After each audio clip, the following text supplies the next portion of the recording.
আসসালামু আলাইকুম। দেখতে পাচ্ছেন সেই অজ্ঞাত রোগীটা, যাকে আমি গত 3 দিন আগে রাস্তায় পেয়েছিলাম। তো তাকে আমি অপারেশন করিয়েছিলাম। তো ওনার হাতটা খুবই পচা ছিল, মানে এত পরিমাণ পচা ছিল, গন্ধে তার কাছে যাওয়া যায়নি। তো সেই জন্য ওনার হাতটা আসলে রাখা যায় নাই, হাতটা কেটে ফেলতে হয়েছে। তো এখন আলহামদুলিল্লাহ সে অনেকটা ভালো আছে। তো আমি তাকে খাবার খাওয়াতে আসছি এখন রাত্রে, ওষুধ খাওয়াবো খাবার খাওয়ানোর পরে।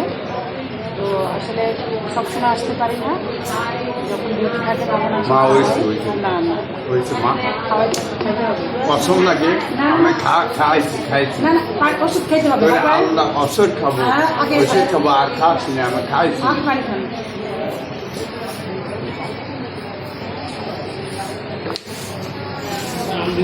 আর পারবো না মা খাইছি আচ্ছা ঠিক আছে, ওষুধগুলো